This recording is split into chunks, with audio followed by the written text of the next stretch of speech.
Hello and welcome my dear student. तो आज हम लोग लेक्चर 13 देखेंगे, है ना। डिजाइन ऑफ स्ट्रक्चर का लेक्चर 13 देखेंगे। इससे पहले हम लोग लेक्चर 12 तक पढ़ लिए थे। इसमें हम लोग पढ़े थे सिंगली रेनफोर्स्ड और उसका डिज़ाइन, लिमिट स्टेट मेथड और उसका डिज़ाइन, ये सब पढ़े थे। तो आज हम लोग लेक्चर 12 लेक्चर 12 में हम लोग को पढ़ना है डबली रेनफोर्स्ड, ठीक है। लेक्चर 12 में हम लोग को पढ़ना है डबली रेनफोर्स्ड बीम, ठीक है। यूनिट 4 है हम लोग का, है ना। लेक्चर हम लोग का 12 है, यूनिट 4 डबली रेनफोर्स्ड बीम। तो इससे आपका 2 ही क्वेश्चन का पॉसिबिलिटी बनता है, मैक्सिमम चांसेस है कि इससे 2 ही क्वेश्चन आपका आएगा। एक तो आपका आएगा एरिया ऑफ स्टील निकालने के लिए, है ना। दूसरा आएगा आपका मोमेंट ऑफ रेजिस्टेंस निकालने के लिए, ठीक है। और ज़्यादातर इसमें पूछ सकता है तो डेप्थ ऑफ न्यूट्रल एक्सिस पूछ सकता है, और स्ट्रेन इन कंप्रेशन स्टील पूछ सकता है, जो हम अभी देखते हैं कंप्रेशन स्टील क्या होता है, टेंसाइल स्टील क्या होता है, इस सब के बारे में हम लोग भी देखते हैं, ठीक है ना। तो आइए हम लोग लेक्चर शुरू करने जा रहे हैं यूनिट 4 का, और ये लेक्चर आपका है 12वां लेक्चर, ठीक है। तो ये आपका क्या है, एग्जाम्पल है, मतलब ये इमेज हम लोग बोल सकते हैं डबली रेनफोर्स्ड बीम का है ना। जैसे हम लोग पढ़े थे सिंगली रेनफोर्स्ड में, इधर आइए, सिंगली रेनफोर्स्ड में हम लोग पढ़े थे, है ना। ये हम लोग पढ़े थे सिंगली रेनफोर्स्ड का इस प्रकार का स्ट्रक्चर रहता है, मतलब उसका सेक्शन रहता है इस प्रकार है। तो इसमें सिर्फ हम लोग क्या करते हैं कि टेंसाइल रेनफोर्समेंट हम लोग प्रोवाइड करते हैं, सिंगली रेनफोर्स्ड में टेंसाइल रेनफोर्समेंट से प्रोवाइड करते हैं। लेकिन आपका डबली में क्या है कि कंप्रेशन साइड भी आपको स्टील देना होगा। तो देखिए इस इमेज के थोड़ा सा गौर से देखिए, ये आपका कंस्ट्रक्शन वर्क हो रहा है कहीं साइड पे, है ना।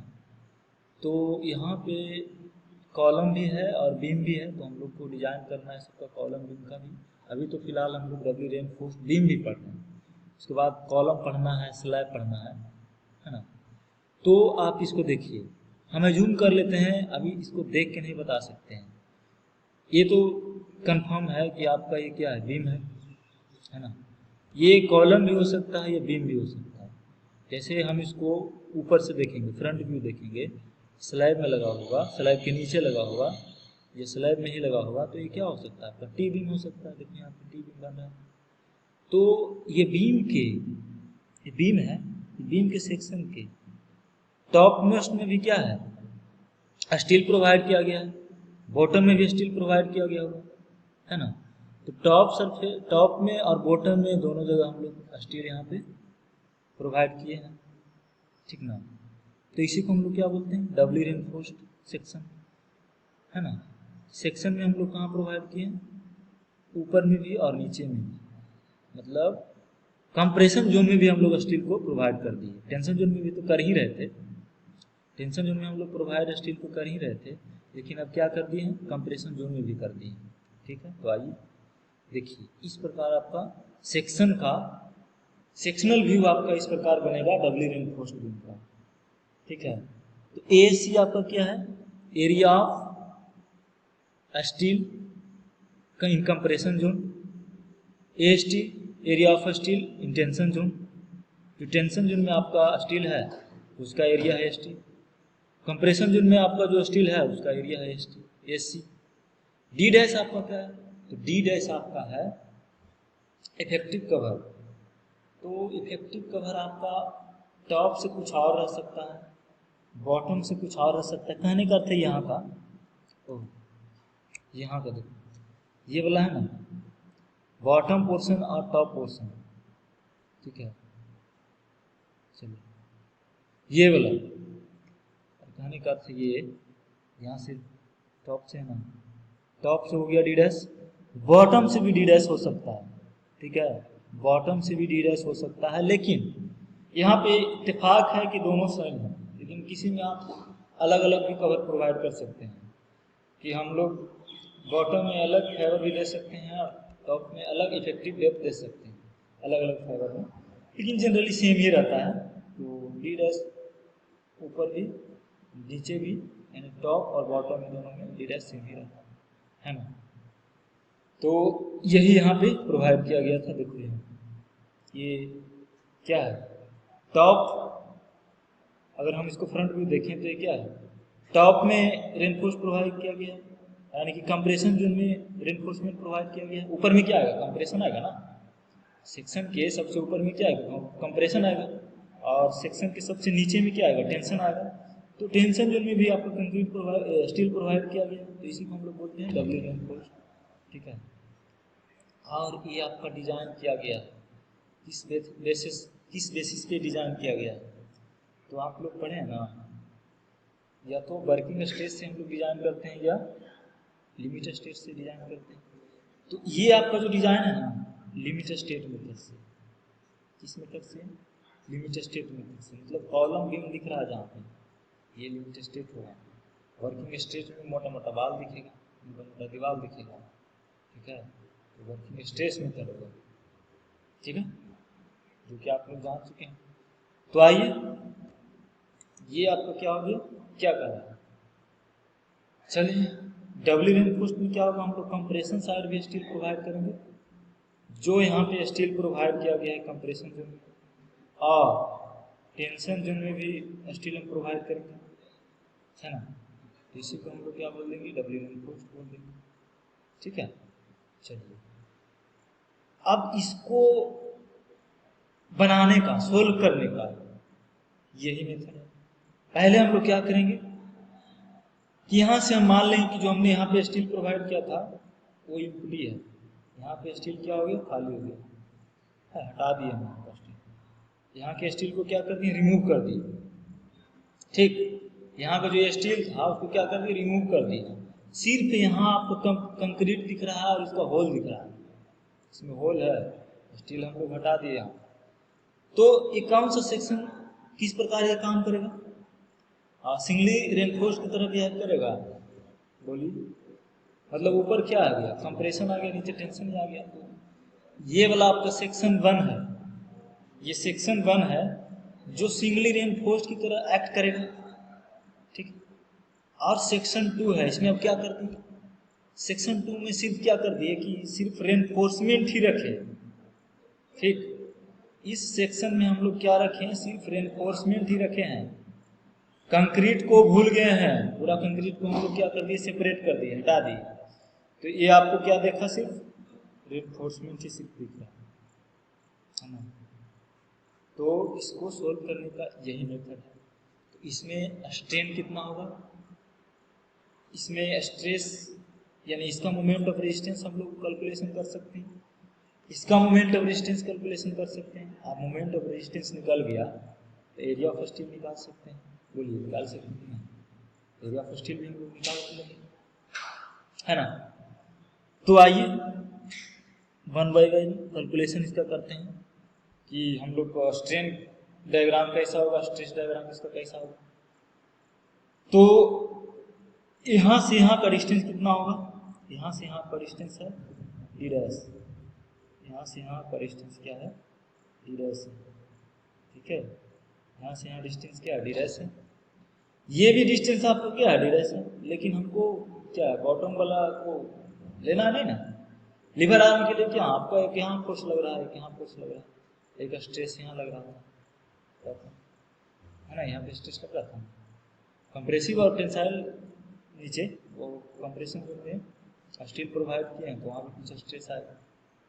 तो इसका लीवर आर्म कितना हो गया, अब डी माइनस डी डैश हो गया, ये डी डैश है ना। तब यहाँ से हम लोग कंप्रेसिव स्ट्रेस कैलकुलेट कर देंगे, यहाँ से कंप्रेसिव स्ट्रेस कैलकुलेट कर देंगे, और टेंसाइल फोर्स को हम लोग कैलकुलेट कर दिए हैं सिंगल रेनफोर्स्ड में। तो सेक्शन 1 के लिए तो आपको कुछ सोचना नहीं है ना, सेक्शन 1 के डिजाइन के लिए आपको सोचना नहीं है कुछ भी, सेक्शन 2 डिजाइन के लिए सोचना है ना। तो आपका चैलेंजिंग टास्क है ये सेक्शन 2 का डिजाइन करना। सेक्शन 1 तो जैसे हम लोग सिंगली रेनफोर्स्ड को डिजाइन करते आए हैं, अंडर रेनफोर्स्ड, ओवर रेनफोर्स्ड है तो उसको डिजाइन कर लेंगे। लेकिन देखो जनरली हम लोग डबली रेनफोर्स्ड को प्रोवाइड करते हैं ना, ओवर रेनफोर्स्ड के लिए बेटर होता है, ठीक है। ऐसा नहीं है, हम लोग सिंगली रेनफोर्स्ड में भी ऊपर नीचे स्टील हम प्रोवाइड करते हैं, ठीक है। लेकिन डबली रेनफोर्स्ड में क्या है, ज़्यादा स्टील इसमें लगेगा ना, ओवर हो गया स्टील, इसमें कंप्रेशन साइड भी हम लोग स्टील दे देंगे। टेंशन साइड तो रहना मस्ट है, कंप्रेशन साइड भी दे देंगे, है ना। स्ट्रॉन्ग के लिए सेक्शन मेरा क्या होगा, लोड ज़्यादा बियर करी इसलिए, ठीक है। तो section 1 as a singly reinforced है ना, क्या है section 1 consist of a singly reinforced balanced section having area of steel AST1 and moment of resistance MU limiting, ठीक है। MU लिमिटिंग होगा मोमेंट ऑफ रेजिस्टेंस सेक्शन 1 के लिए, ठीक है। ये सेक्शन 1 जो था इधर, इसके लिए आपको कैलकुलेशन करना सिंगली रेनफोर्स्ड की तरह ही है ना। और सेक्शन 2 के लिए कितना स्ट्रेन होगा, अब इसके लिए हम प्रोवाइड कर दिए सेक्शन 1 के लिए MU लिमिटिंग, तो सेक्शन 2 के लिए कितना मोमेंट ऑफ रेजिस्टेंस बचा, तो देखिए यहाँ पे क्या लिखा हुआ है, MU क्या है, MU आपका है लिमिटिंग मोमेंट, MU है आपका एक्चुअल मोमेंट, MU लिमिटिंग क्या है, बैलेंस्ड, मैक्सिमम हो सकता है उसमें, बैलेंस्ड है MU लिमिटिंग। तो MU2 इसमें आपको कैलकुलेशन करना पड़ेगा, इसमें MU2 है ना, ठीक है। तो इससे आप निकालेगा एरिया ऑफ स्टील 2, है ना, एरिया ऑफ स्टील 2 निकलेगा और एरिया ऑफ कंप्रेशन भी निकलेगा M2 से ही। और M1 से क्या मिले, MU लिमिट से क्या मिलेगा, MU लिमिट से आपका मिल जाएगा AST1, है ना, AST1, ठीक है, AST1 निकलेगा। और इससे निकलेगा दूसरा सेक्शन से निकलेगा आपका AST2 और ASC निकलेगा। तो AST टोटल कितना हो जाएगा, AST टोटल हो जाएगा AST1 प्लस AST2 हो जाएगा। Total area tension side AST1 plus AST2, अभी देखेंगे, अभी ये समरी चल रहा है, ठीक है, अभी 1 बाय 1 हम लोग देखेंगे, चलिए ठीक है। तो यहाँ पर आते हैं, ये मेरा सेक्शन क्या है, ये सेक्शन का स्ट्रेस स्ट्रेन डायग्राम है ना, ये स्ट्रेस स्ट्रेन डायग्राम है सेक्शन का। तो स्ट्रेन डायग्राम ये आपका होगा डबली रेनफोर्स्ड का, जैसा हम लोग पहले देखे थे कि maximum stress on compression side कितना है 0.0035 और टेंशन साइड कितना होता है 0.878 बाई अपॉन ES प्लस 0.22 होता है कि नहीं, है ना। और ये SC क्या है, strain in compression zone at the level of compressive steel provided, मतलब जहां पे हमने क्या किया, sorry steel compressive steel provided, मतलब जहां पे हम लोग कंप्रेसिव स्टील प्रोवाइड किए हैं वहां का strain at the level of compressive steel provided, वहां का स्ट्रेन है sigma, sorry ESC epsilon SC है ना। कंप्रेशन स्ट्रेन इसको बोल सकते हैं at the level of compressive steel, जो यहाँ पे हम लोग स्टील प्रोवाइड किए हैं। तो बताइए यहाँ से आपका डिस्टेंस कितना हो गया, D' हो गया ना, तो यहाँ से यहाँ आपका डिस्टेंस कितना होगा, D' ही होगा। अब बताइए यहाँ टोटल डिस्टेंस आपको कितना दिया होगा, XU मैक्सिमम, मतलब XU मैक्सिमम हो सकता है ना, मैक्सिमम डिस्टेंस तो XU और XU मैक्सिमम हो सकता है। चलिए, और ये डिस्टेंस कितना बच गया आपका, तो D' घटा लीजिए किसमें, XU मैक्सिमम से, तो ये आपका डिस्टेंस बच जाएगा। तो यहाँ से आपको क्वेश्चन ये पूछ सकता है कि ESC फाइंड करिए, तो ESC हम फाइंड कैसे करेंगे, ESC हम लोग कैसे फाइंड करेंगे, तो हम लोग जानते हैं सिमिलर ट्रायंगल में, सिमिलर ट्रायंगल इसमें लगाएंगे ना, सिमिलर ट्रायंगल हम लोग यहाँ पे लगाएंगे, देखिए सिमिलर ट्रायंगल हम लोग, चलिए इसको के बाद पूरा पूरा हम लोग इरेज कर देते हैं, तो वैल्यू हो गया है। चलिए सिमिलर ट्रायंगल हम लोग इसमें लगाएंगे ऊपर, ठीक है, ऊपर हम लोग सिमिलर ट्रायंगल लगाते हैं। तो सिमिलर ट्रायंगल से क्या लिखेंगे, 0.035 डिवाइड बाई एक्स है ना, is equal to ESC divide by ये वाला डिस्टेंस, बोलो होगा कि नहीं, अरे ये वाला हाइट होगा कि नहीं, ये वाला हाइट होगा ना। चलिए वहाँ से निकालिए, आते हैं हम लोग, ये स्ट्रेन, ये कॉन्सेप्चुअल क्वेश्चन है आपका, ये वाला कंपटीशन में यही सब पूछे करेगा, है ना, छोटा सा 25 की क्वेश्चन है। आइए हम लोग आते हैं, तो क्या लिखेंगे इसमें, 0.035 divide by x you maximum थोड़ा कर लें तो अच्छा रहेगा, है ना, कितना हो जाएगा 0. नहीं ये सी ना, ये सी, अब क्या हो गया, ये सी हो गया, अब कितना होगा, हाइट बताइए, हाइट कितना बच गया था, XU maximum minus D dash, है ना, क्योंकि हम XU मैक्सिमम यहाँ पे क्यों लिखे, हमको XU मैक्सिमम इजीली निकाल सकते हैं, ठीक है, XU मैक्सिमम हम लोग क्या इजीली निकाल सकते हैं ना जी। अरे बताओ, तुमको ग्रेड ऑफ स्टील दे दिया तो XU मैक्सिमम निकाल सकते हो कि नहीं, बताओ। जैसे हम लोग बात करते हैं कि Fe 250 लिए हैं, तो इसका Fe 250 के लिए XU मैक्सिमम कितना हो जाएगा, हैं, Fe 250 के लिए XU मैक्सिमम 0.53 इंटू डी होगा ना, XU मैक्सिमम अब Fe 415 के लिए कितना होगा, 0.48 इंटू डी होगा, बोलिए होगा कि नहीं। तो यहाँ से हम लोग को आसान है कि नहीं, XU मैक्सिमम निकाल, तो यहाँ से हम लोग XU मैक्सिमम का वैल्यू निकाल लें, और डी डैश आपका कवर दिया रहेगा, इफेक्टिव कवर, तो ये सी निकलेगा कि नहीं, बताइए, ये सी निकल जाएगा ना। इससे कंसेप्चुअल क्वेश्चन नहीं आ सकता, कंपटीशन पॉइंट ऑफ व्यू से, ठीक है, तो ये निकाल लेंगे, ठीक है। थोड़ा सा बीसीपोलोमिया में आगे दिया है, मतलब जैसे हम लोग इसमें आते हैं, चलिए लेक्चर में आते हैं, देखिए 13 निकल गया, 13 में था, हाँ यहाँ पे, यहाँ देखिए ये सी निकाल रहे थे ना, हाँ देखिए यहाँ पे थोड़ा सा दिया है, जो कि पूरा कैलकुलेशन करने के बाद दिया है, लेकिन ये पूरा कैलकुलेशन करने के बाद ये दिया है आपका, ठीक है, जबकि हमको मोमेंट ऑफ रेजिस्टेंस निकाल लिए तब हमको स्ट्रेन निकला है। कोई बात नहीं है, हमको इससे कोई रिलेशन नहीं, इसमें हमको रिलेशन इसमें है स्ट्रेन से, ठीक है, स्ट्रेन से रिलेशन है इसमें, तो ये कहीं भी लिख सकते हैं, बताइए स्ट्रेस इसमें कोई इन्वॉल्व है नहीं, इसमें इन्वॉल्व, तो कहीं भी लिख सकते हैं, कोई बात नहीं। तो इसलिए यहाँ पे क्या कर दिया है, कहीं भी लिख दिया है इसमें, ठीक है। तो हम लोग का स्ट्रेन देखना है ना, चलिए, तो ये निकाल लिया हम लोग स्ट्रेन। अब स्ट्रेस की बात करते हैं, आइए थोड़ा सा देखिए, स्ट्रेस कैलकुलेशन करना हमको टफ किधर है, टेंशन साइड तो कोई टफ नहीं, टेंशन साइड हम लोग जानते हैं कितना होगा टोटल स्ट्रेस, अरे टेंशन साइड कितना होगा स्ट्रेस टोटल, टेंशन साइड तो ये जो दिया वही होगा, 0.87 FY AST होगा, है ना, टेंशन साइड।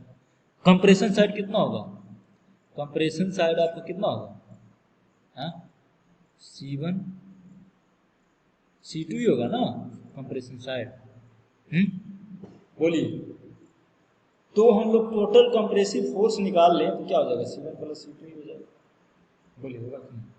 तो C1 को आपको कैलकुलेशन करने में कोई दिक्कत ही नहीं है, C1 हम लोग कैलकुलेशन कर सकते हैं सिंगली रेनफोर्स्ड का ही जैसा, C1 सिंगली रेनफोर्स्ड में हम लोग कैसे कैलकुलेट करते थे, C1 हम लोग कैलकुलेट करते थे ना जी, 0.36 FCK B इंटू XU, बोलिए इसमें कोई कैलकुलेशन प्रॉब्लम है नहीं ना। बात आपको आ गया C2 में, तो C2 हम लोग कैसे निकालेंगे, ठीक है ना, इसमें थोड़ा आपको कैलकुलेशन करने में समस्या आ सकता है। ठीक है, तो हम उसको देखेंगे। ठीक है, C1 का थोड़ा सा देखेंगे, नेक्स्ट लेक्चर भी हो सकता है, थोड़ा सा वीडियो लंबा इसमें हो जाएगा। तो पहले हम लोग इसका डिज़ाइन देख लेते हैं, सिंगली रेनफोर्स्ड का डिज़ाइन हम लोग कैसे करेंगे। तो सिंगली रेनफोर्स्ड का डिज़ाइन एज ए लाइक हम लोग सिंगली रेनफोर्स्ड करेंगे, जैसे हम लोग करते आए हैं उस प्रकार करेंगे। तो यहाँ से देखिए सेक्शन 1 के लिए हम लोग जो डिज़ाइन करेंगे, यहाँ से हम लोग लिखेंगे M U limiting. M U limiting किसके बराबर हो जाएगा आपका 0.36 एफ सी के B into X U into D minus 0.42 X U के बराबर हो जाएगा। ठीक है ना, यानी कि चलो बड़ा अक्षर थोड़ा लिख देते हैं एम यू लिमिटिंग। तो यहाँ से कितना हो जाएगा 0.36 एफ सी के B X U into D minus 0.42 X U. जैसे हम लोग सिंगली रेनफोर्स्ड में करते थे वही करना है इसमें, है ना। तो यहाँ से आपका क्या निकल के आ जाएगा एम यू लिमिटिंग। ठीक है, और M U limiting is equal to क्या लिख सकते हैं, moment of resistance is equal to 0 लिख सकते हैं ना, ये 0.87 एफ वाई AST1, क्योंकि ये बैलेंस सेक्शन है आपका। M U limiting is equal to यहाँ पे हम लोग ऐसे लिख सकते हैं, ये बैलेंस सेक्शन के लिए है। तो यहाँ से AST हम लोग निकाल लेंगे बैलेंस सेक्शन से। ठीक है, इंटू 0. ये छूट गया डी माइनस 0.42 एक्स यू। ठीक है, तो यहाँ से AST निकलेगा कि नहीं, सब चीज़ दिया रहेगा आपका, साइज दिया रहेगा, मोमेंट दिया रहेगा, तो यहाँ से निकाल लीजिए, है ना। अब बात रहा कि डब्ल्यू रेनफोर्स्ड का हम लोग कैलकुलेशन कैसे करेंगे, ये C2 कैसे कैलकुलेशन करें, है ना। तो टाइम थोड़ा सा ओवर ज़्यादा हो रहा है, तो ये लेक्चर हम लोग यही कंप्लीट करते हैं। C2 का कैलकुलेशन हम लोग लेक्चर 13 से पहले देख लेंगे, है ना। नेक्स्ट लेक्चर आपका 13 है, तो उससे पहले हम लोग देख लेंगे। तो यहीं पे वीडियो हम लोग स्टॉप करते हैं। देखिए वीडियो, ठीक है, और क्वेश्चन बनाइए, हाँ।